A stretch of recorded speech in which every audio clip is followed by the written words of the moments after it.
Hello, empowered principals. So good to see you guys. How you doing? Happy Monday. I am so excited to talk to you about this not so exciting topic. So for those of you who are in this group but are pretty new to me and don't really know who I am, welcome to the Empowered Principal Facebook group. I am Angela Kelly. I am the founder of the Empowered Principal. I host a podcast called the Empowered Principal Podcast. You may have heard of it. If not, check it out. And I am a life and leadership coach for school leaders. So I welcome you into this world. I am so honored to have you a part of the Empowered Principal network and community here in Facebook. And I really honor the work that you do as a school leader. I'm a former teacher, instructional coach, reading specialist, site leader, district leader. I've been in a lot of seats on the educational bus, and I know from firsthand experience the joys and the pains of the position. So I created this business to help you, to help as many school leaders as possible really find the joy in the experience. So last week on Saturday, if you caught the live or if you watched the replay, I talked about how to let people go from a place of love, how to confidently release people from their position, to let them know, basically to fire them. You're not inviting them back next year. And today we're going to talk about how to hold space, because we're in an interesting situation here in education. Our industry does things a little bit different, a little bit harder. So for most leaders, most managers, bosses, supervisors, when they're going to let somebody go, there's a conversation and then the person is let go. They go collect their things and they leave. Or perhaps they have 24 hours or 48 hours or a week. And at most, I've heard you have to give a 2-week window to somebody if you're going to lay them off or you're going to let them go. So 2 weeks can feel like a long time to work with somebody that knows that they are going to be done with their employment. And many people in other industries have the ability to not come back. They can take vacation time, they can take sick leave, they usually have some kind of PTO that they can take. And why would somebody do that? Somebody who got let go from their job. Hey, Joe, good to have you here. Why would somebody not come back when they were let go? So in other industries, when people have PTO or they have sick leave, they have time. They don't come back because of how horrible it feels. The embarrassment, the awkwardness, the humiliation, the sadness, the grief, the frustration. People in other industries, when they are let go, they don't have the luxury. They have the luxury of not having to come back if they have any kind of time off. Teachers, on the other hand, when you have made a decision and you've had a conversation that it's not a match and that you will not be extending an offer to them for employment within this district for next year, they still need to come and fulfill their contract and show up. But not only that, it's not for a day or a week or 2 weeks. They have to show up for 2 or 3 months. And that scenario is pretty awkward. It's awkward for them. It's awkward for you. It's awkward for their colleagues. So I want to talk to you about that a little bit today and help you navigate this, because it really is an awkward situation. So let's start with a little story. That's my own personal experience. I had a teacher on my campus who was very social. She was very well liked socially. Personally, she was a lovely human. She had a lot of friends on campus. She was well liked. She was on the Sunshine Committee, so she was celebrating everybody's birthdays, their anniversaries, weddings, babies, all of the things. And engagements, she was on top of it. Very generous with giving gifts and cards and thinking of other people. A lovely, delightful human. And she was actually very connected with students. She was very connected with her colleagues. She was very connected with families. And she also had some professional struggles in terms of meeting all of the professional standards. So it wasn't just about her collegiality and her ability to connect with kids.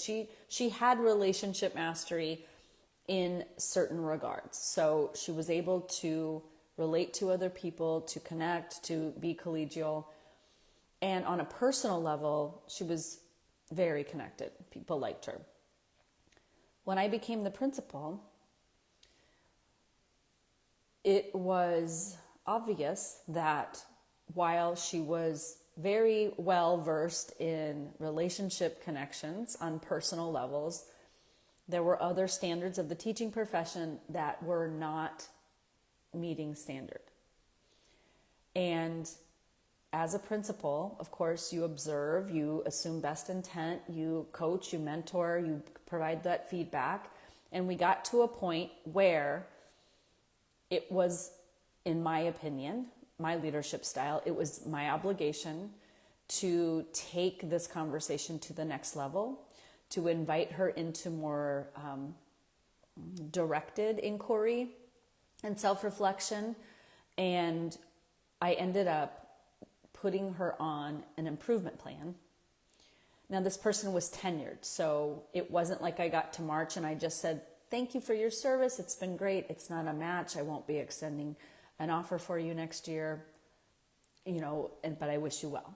I couldn't do that. It had to be a more in-depth conversation. Now, this person was very integrated into the staff and had been teaching prior to being hired in this district, and so had a number of years experience and did not have a leader who gave her what I felt was the kindest feedback, the most honest feedback, the most open feedback, the most transparent, and really wanting her to succeed from a place of believing in her potential, believing she had possibility, believing that she wanted this, and believing that she could do it. I really did believe she had the capacity. And so we discussed this, but emotionally, she was very fragile. And in reaction to her feelings, so this is something I'm going to talk a little bit more about in a minute, but I want you to keep in mind that when you have the conversation around putting somebody on an improvement plan or not returning, they're human. They're going to have an emotional reaction, which is not a problem. We want to anticipate that. And we have to remember as leaders that the person we're telling, number one, is getting this news probably for the first time, unless you have been extremely transparent and aware. But there's always a first time for the feedback and the conversation. So when that first time is, they're going to have an emotional reaction. You need to expect that. But you cannot also be in emotional dysregulation when telling somebody that they're going to be let go, because you have to anticipate they're going to be in emotional dysregulation. So what ended up happening was I had to get clear with where I was, and in this conversation, stay confident, stay clear, stay direct, stay kind, stay compassionate and empathetic, but also not waver on my decision and not waver on the action and the approach that we were going to take moving forward. So with this person, in her hearing this for the first time, she decided to react to her emotions, and naturally, and she went and talked to all of her people. That was her strength. This is where she gained comfort. This is where she felt most stable, was to go and speak to her colleagues and her friends. And what that does, and this will happen when you have made this decision, you've had this conversation, people are going to go out and they're going to talk to their friends, to their colleagues that they trust and that care about them. And what happens is there is significant pressure on you as the site leader, because number one, it's not just about the employer or the employee. It's not just about the person that you're letting go. And it's not only between you and the person. There's how that person's thinking and feeling. There's how you're thinking and feeling. But because they share it with other people on your staff, you now have the added consideration of how other people are thinking and feeling. And that can impact your decisions and actions as a leader. When you are thinking and worrying about what are other people going to think, what are other people going to say, what are other people going to do, in addition to what's this person going to do, how are they going to handle themselves emotionally, do they have the capacity to handle themselves with some maturity, with some regulation or not. Then they go out and talk to their friends, which they do. They're humans. We would do it too. So we're not judging or criticizing. It's just a part of the human condition. This is what we do. We talk with our friends. But for the principle, I'm highlighting this because when you have a non-returning person on staff, it can impact your culture. They can go out and stir up the emotions of other people. Now, it's interesting because, excuse me, other people might not be personally impacted by this person staying or leaving, but they have an emotional attachment to it. And culture, when you think about the culture of your school and the climate, it really comes down to the emotional energy on campus. It's an environment, it's a vibe. You walk on campus and you can feel positive energy. You can feel people are buzzing and delighted and happy and things are flowing. You can feel that energy. That's emotion. That is how the individuals emotionally feel when they're on your campus. And you can feel that collectively, that collective energy. And the same is true for negative energy. When there's a lot of negativity, you can feel that on a campus. It's emotional energy. When there are several people who are talking and they're feeling negative and there's a buzz going on, you can feel that. And what I've found to be true is that the individual energy of a person can impact the cultural energy, and vice versa. The cultural energy can impact the individual energy.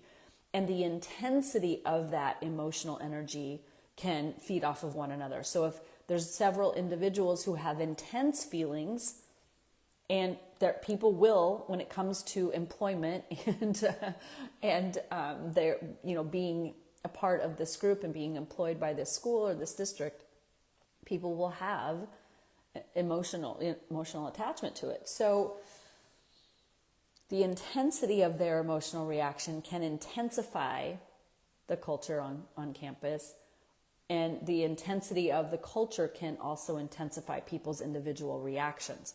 And at the core of all of this, it feels like pressure on you because you feel ultimately responsible for people's feelings, for the culture. And I want to point out that you alone do not control, you don't control the culture of your school. You cannot dictate it. You can't control it or coerce it or manipulate it or force it, but you can have influence on it. Just as an individual who goes out, like you talk to somebody and they're upset and then they go talk to 3 other people. Now those 3 people are upset. You have 4 people upset on your campus. Just as that one person, their emotional energy can go and impact other people's. It can impact. You can have a positive impact when you show up aligned to the decision, aligned to the action you're about to take, and trusting yourself and being in your confidence that this is the best decision. It's the best decision for you, for the employee, for them, and for the greater good. And as I said in the first training, just because somebody is not a match for your school or your school or this position or your district does not mean they're not a match for something else. There is a spot out there with their name on it. It's just not the right fit here. So it's not about the human. It's not about ruining their career. It's simply about this isn't the right fit at this time. Okay? but you will feel pressure if other people also have thoughts and opinions and feelings about your decision. And what's so interesting about education, as I've said, we've got to be able to get through from the day that you tell them they're no longer going to be coming back and you thank them for their service.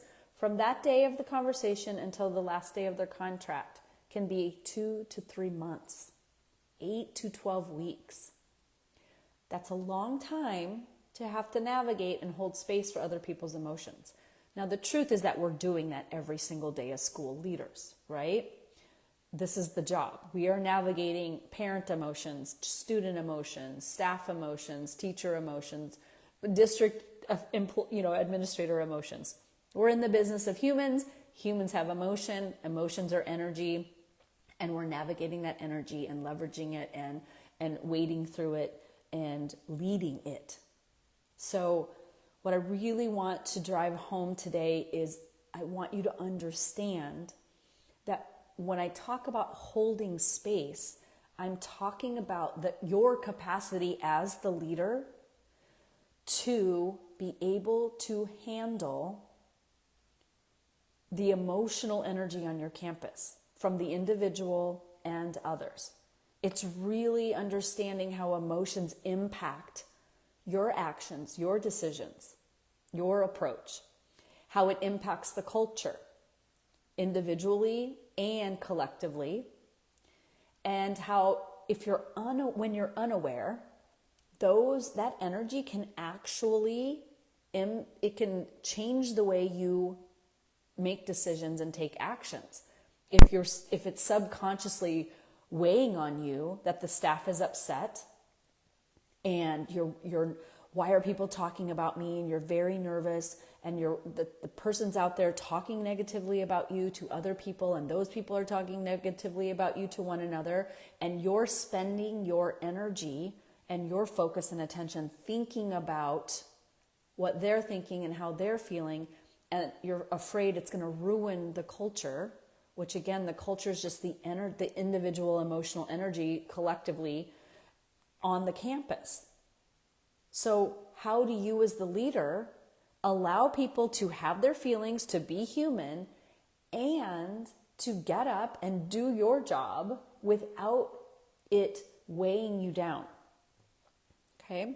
So holding space is really about continuing to lead without being triggered yourself by other people's emotional reactions, and allowing them to have their reactions, allowing them to do what they're going to do, because you can't control their actions. You definitely can't control their emotions, but you can anticipate them, and you can come up with a plan, and you can allow them to express themselves, but also have the awareness and the ability to have influence on the overall culture. That's what the space, when I say holding space, I'm talking about the emotional energy on campus, because it gets kind of wonky during the springtime when all the HR stuff is going down, okay? So what happens with us as the leader, so think about yourself for a minute. We get nervous, we don't want to let people go, or we do want to let them go, but we're afraid to let them go.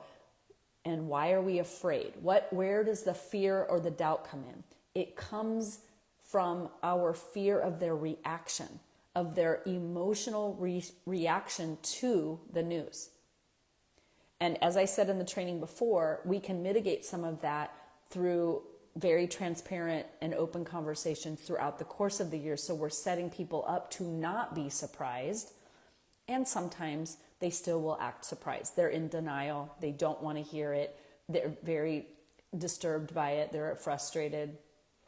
And they want you to be the bad guy. And they don't want to take that ownership, which is probably most likely why you decided to let them go. So when somebody's not taking ownership of their profession, their career, of their actions that they're taking, most likely they also don't have the skill set or the capacity to take care of themselves emotionally. So just understand that and be aware of that. So where we can get caught up is what everybody else is thinking, what everybody else is talking about. They're making me the bad guy. They don't understand. And our urge as a human is to want to, it's called jade. We want to justify ourselves. We want to argue. We want to defend. We want to explain ourselves. We want our other teachers to understand, this is why I made the decision. You can't, and you can't. This is the thing. You're going to feel very uncomfortable because you're going to want to jade. You're going to want to justify and explain and defend yourself, but you can't. It's a personnel issue. It goes between you and the person that you're letting go. So how do you navigate all this? Because you can't justify it. You can't explain it. You have to allow them to have an emotional reaction. And that feels difficult. Because why? Because of what we make it mean about us as the leader. We're making it mean people don't like me. People don't understand me. People don't know the whole story. If only I could tell them. And we get caught up in our own identity as a leader by wondering and being worried about and falling into the trap of my identity, my leadership is dependent on what other people think about me. And I can only feel good about me if my staff is completely and always happy with me. So the minute that you have to have a conversation with somebody that makes them unhappy and then they go share it with the culture or with the other people, the culture gets impacted and you're nervous about that. I have had principals decide not to let people go because they were so worried about the cultural impact. Here's what I'm going to tell you about cultural impact. It's temporary. Why?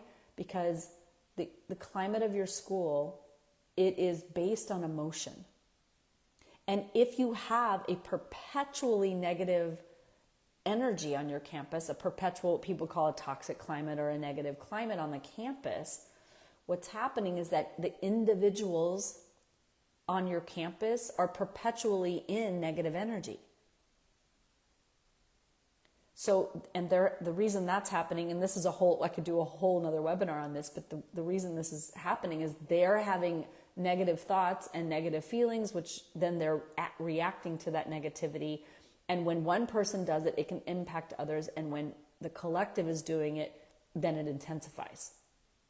So I want you to realize that there is a way you can navigate this with somebody to reduce or mitigate some of the long-term cultural impact.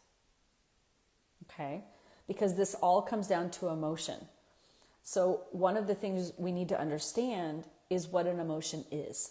It is a vibration in your body. You know when you're feeling an emotion because you will feel it. That's why we call them feelings, these emotions. Especially things that are vibrating very intensely.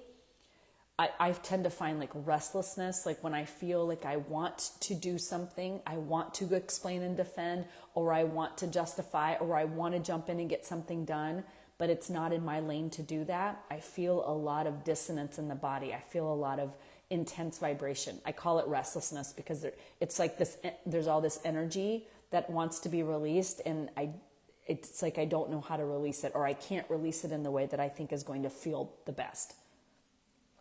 Right? For example, have you ever had a time with your own children where you've wanted to kind of jump into their lives and coach them and mentor them and guide them and tell them what to do or go in and just do it for them, but they're young adults? I have a 25-year-old going on 26, so there are times where you want to jump in and you want to, out of love, you want to jump in, you want to help, you want to do the things, and you have to withhold yourself, you have to constrain yourself, and you'll feel an intensity of vibration in your body. That's why we call them feelings, and different thoughts, different situations will trigger different kinds of emotions. And that's the beauty of being human. We have this full scale. Being alive is about the full scale and embracing it and letting it all in, letting yourself feel +10, all the way down to neutral, all the way down to -10, the entire experience. But because we're so afraid of the negative end of the spectrum, we end up playing small. We end up hovering between +1 or +2 and -1 and -2. That's about the bandwidth that most humans have allowed themselves to experience. Now, it doesn't mean you haven't experienced a -10 or you haven't experienced a plus 10. We want the plus 10. We strive for the plus 10. We think that if we could just be happy all the time, if we could just be in bliss, if we could just be at peace, we could just be calm all of the time, that life would be exactly as it was meant to be. But the reason that emotions feel so good and the reason that they drive, that their energy, is because of the full experience. It's the contrast with emotions. So we can't have the plus 10 without the -10. We can't have the plus 5 without the -5. It's the contrast that even differentiates the difference between a plus 1 and a plus 8, or a -2 and a -7. Emotions come with the full package.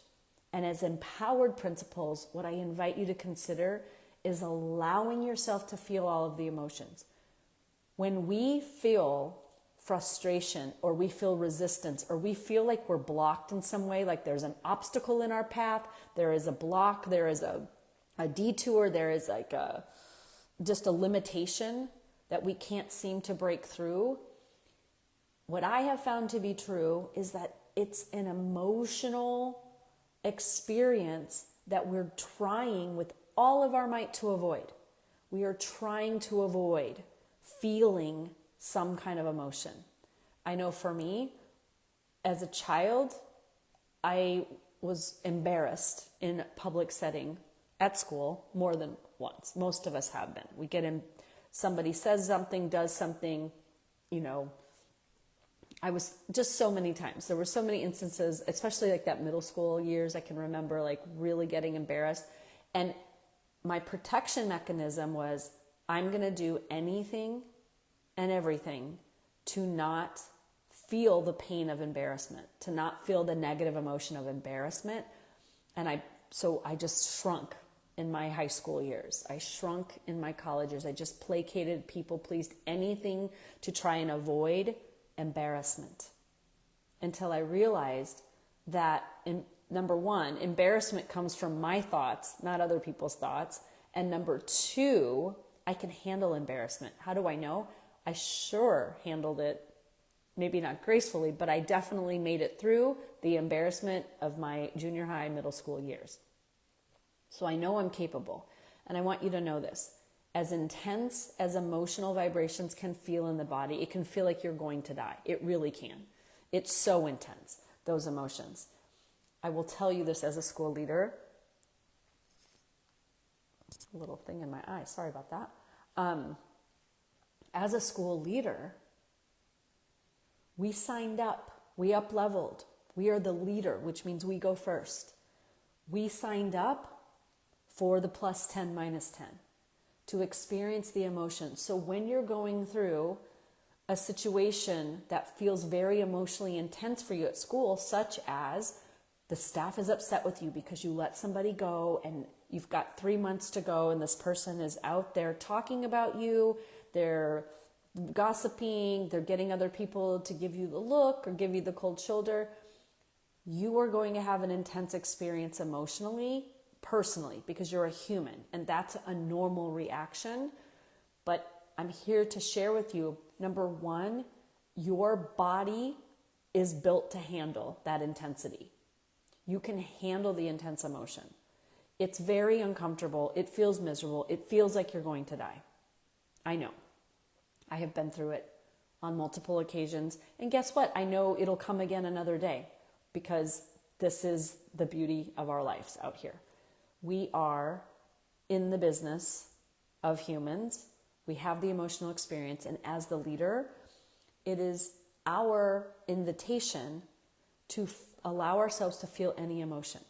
So here, let me tell you a little bit about emotions. Number one, they're neutral. As contradictory as that sounds, the emotion itself is neutral. The energy, it's energy in your body. So one of the things that I do when I'm feeling intense emotion is I label it. This is pain. This is grief. This is anger. This is frustration. This is embarrassment. This is shame. This is humiliation. This is, I don't know, failure would be like disappointment. I label it. And I just keep telling myself, what's going on inside of me. It's this. I'm feeling this. I'm acknowledging it. I'm allowing it. I'm letting it kind of ravage my body. And I'm telling myself, I can handle this. I can handle this. I can feel this. I can cry it out. I can walk it off. I can take a break. I can punch a pillow, depending on the emotion, depending on what your body wants to do to release it. I can handle this. And we can see that everyone goes through the emotional experience. The people are people that we're leading and us. And we can embrace this experience. I like to use my emotions as my GPS system and tune into them and invite them in, feel them, get to know them intimately. Oh, this is what embarrassment feels like in my body. I've been here before. I know this. I know I can do this. I don't like this feeling. It's very uncomfortable, but I'm aware of it. I'm intimate with it. I've done this before. Failure, oh, been there. Disappointment, been there. Defeat, been there. Heartbreak, been there.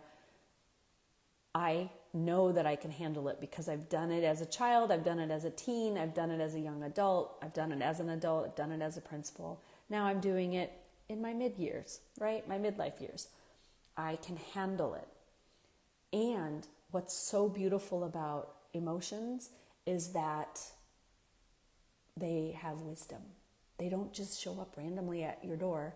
Knock, knock, knock. There's a bunch of people mad at you. Good luck with that. And then they leave you. It's an invitation. Why do I feel so triggered by this? Why am I so distraught? What's coming up for me? Why am I feeling this way? Why?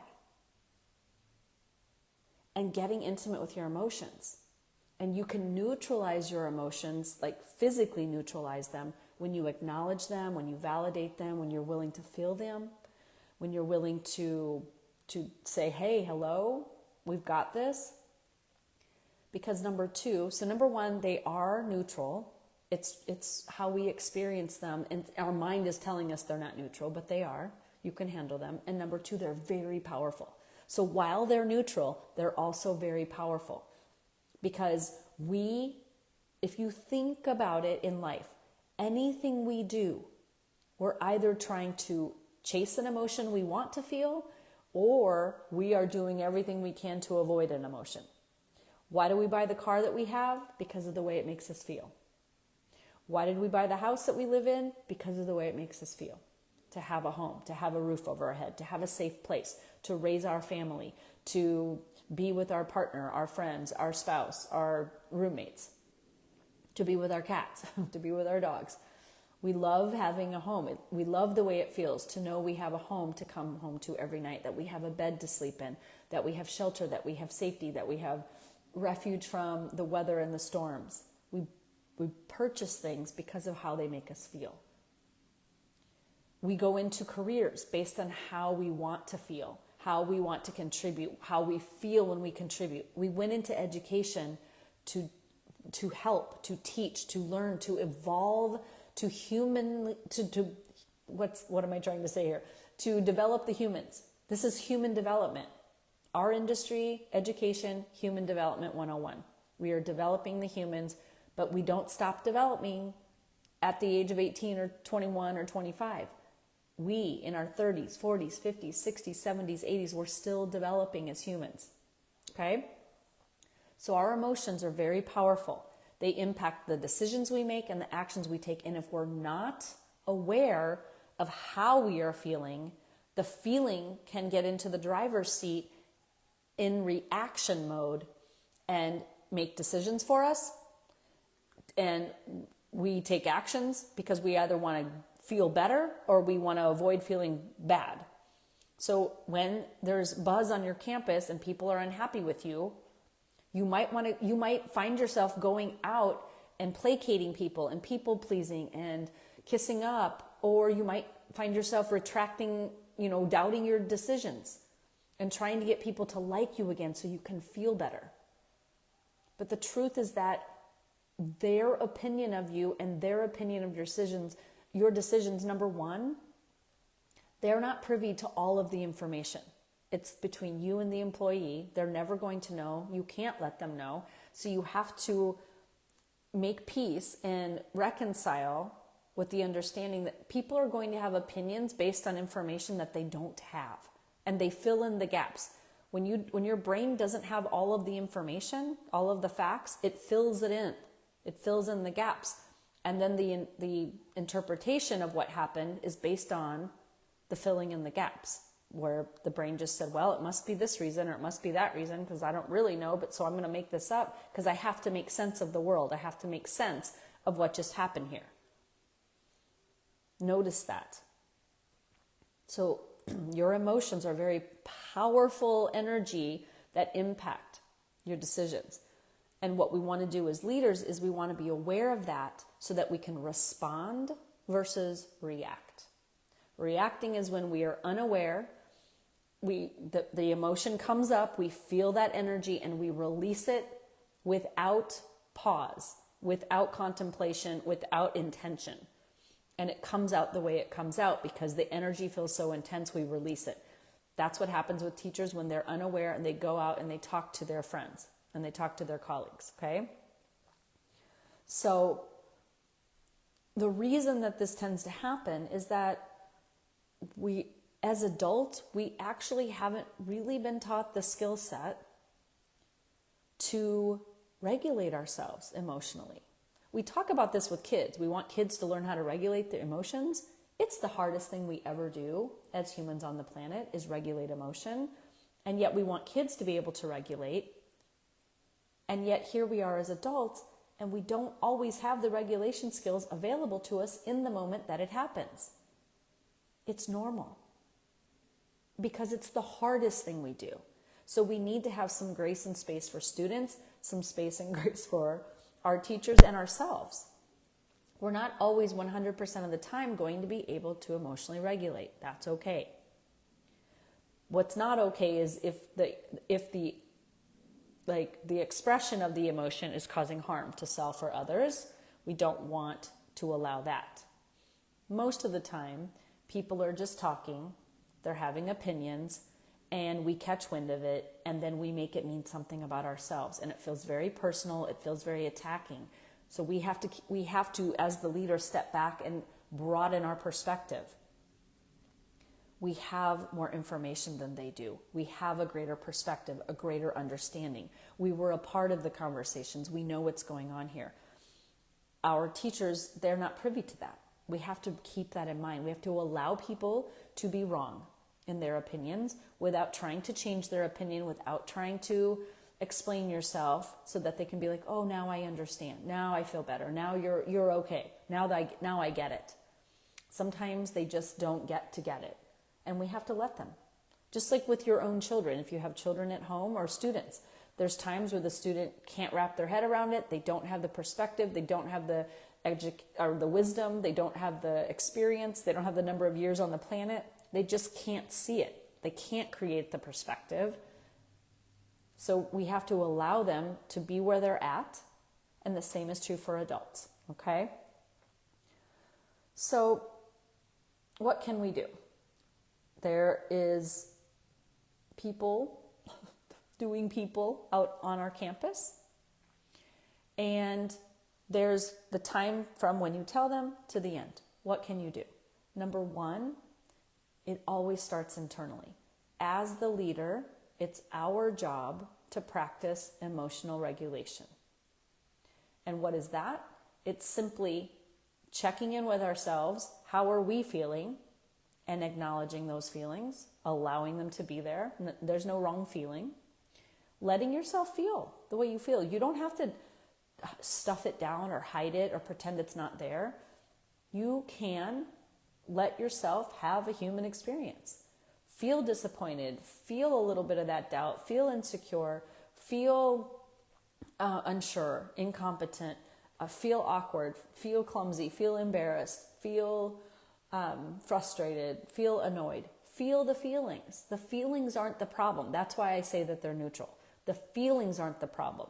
It's what we make them mean about ourselves. Oh, I should be more disciplined. I shouldn't get angry at this, or I shouldn't be so frustrated, or or I deserve to be this mad and I should be able to get to spew out all my anger.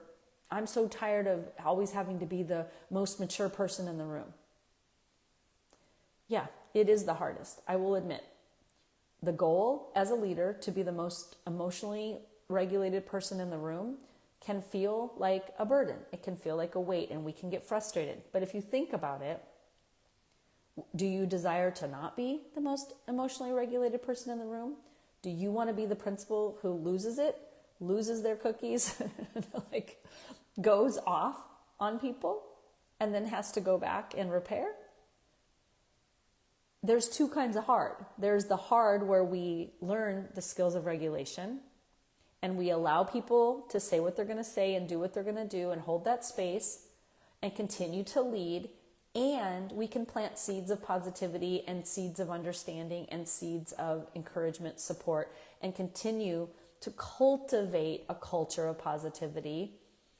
And, to be honest, the people who are most regulated on your staff, they actually see what's going on. So it's not everybody. That's another thing. There's very all or none thinking that can happen. We think that everyone's mad at us when really it's about a handful of people. And also their anger is temporary. This too shall pass. I used to tell myself, it's on the front page today, it'll be on the back page tomorrow, and it won't even be in the news a week from now. And even if you have somebody who's relentless and for the 8 to 12 weeks is going and going and going, you have to stay grounded. So the biggest step is internal work. Grounding yourself. What about this is triggering me? What about this is bothering me? What am I feeling? Why am I feeling this way? And can I expand my capacity to allow people to have their feelings and not drag me down with it? To get up and show up, to be confident in my decision, to stay aligned to the decision I made to let this person go. Can I allow them to feel their feelings and maintain perspective that they are feeling a feeling because of limited information, because they're not privy to certain information? Can I engage with people, even who are throwing anger or hate my way? Can I decide to be the most emotionally regulated person on my campus? And look, I'm not saying being a robot. I'm saying go home and feel the feels, do it in private, go take care of yourself, take care of your emotions. And actually the way to be emotionally regulated when other people are upset at you on your campus and when it's causing a fuss and you're trying to hold all that space is to release it, right? It's like we fill our bucket up with all this, our emotion plus everybody else's emotion, and the bucket gets full. And if you don't have a space to release that, where you have a coach or you have a therapist or you have a counselor or you have a best friend that you can share your thoughts and feelings with, or just with yourself, with a journal, you can say it out loud, you can write it down, whatever helps you release your own emotional energy so that you clear that energy out of your body, and then you have this capacity and the space to go back to work tomorrow and be available, because you're not holding it from yesterday and the day before and the day before that. So number one, it's checking in with yourself. Number two, it's giving yourself permission to be human and to go and release that in an appropriate way, in an appropriate space, where it's not happening at work and it's not happening with colleagues, or it's not happening in a public forum. You're doing it in the privacy of your coach, with your therapist, with your counselor, with your spouse, with your partner, with your friends, something, family, whoever is your confidant. Okay? Then we have this, we can ask ourselves, right? What am I making this mean?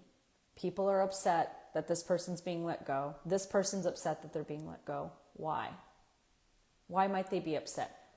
Consider their feelings, consider their perspective, just to expand your own perspective. The more perspective that you can evolve within yourself, the easier it is to hold space for non-returning teachers. Because it's almost like when you're working with a toddler, you know they only have so much capacity for emotion. And when they have that meltdown, you're like, I know, baby. I know you're tired. I know you want the cookie. but you can step back and have that greater perspective and that wisdom and allow them to have that meltdown and feel love and compassion for them and comfort them. And I know you can, I can understand this is upsetting. I'm here to support you. And you have the right to feel any way that you want to feel. I validate your feelings. And I also hold every staff member to continue the standard, the teaching professional standard. So from now to the end of the year, do you feel you have the capacity to be able to handle yourself to the standards? Can you continue to teach? Can you continue to support students? Can you continue to communicate? You can be upset with me. I respect that. And I ask that you, sorry about that. So when you're holding space, so when I say holding space, and I kind of want to end with this, holding space is not giving space, right? It doesn't mean like, let me give you some space and then you tiptoe off and hope that they just magically. Holding space is still having a presence as a leader. You are still present as the leader. You are there. You are with them. You are not ignoring them. You're not avoiding them because it's uncomfortable for you. You're there. Now, you can also give them space, but you're still holding space. For the staff at large, for that person, you're allowing them to have their experience, and you might have to give them space, but you're holding space, you're holding presence as the leader, okay? Now, it's uncomfortable to allow people to feel how they feel, but it's the most emotionally mature version of us. It's the most emotionally regulated version of us as a leader. And the more we can lean into emotional regulation for ourselves, the easier it is to hold capacity, to hold space for our staff, okay?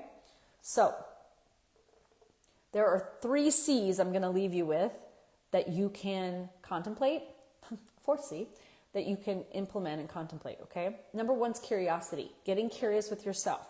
What is your emotional reaction and why?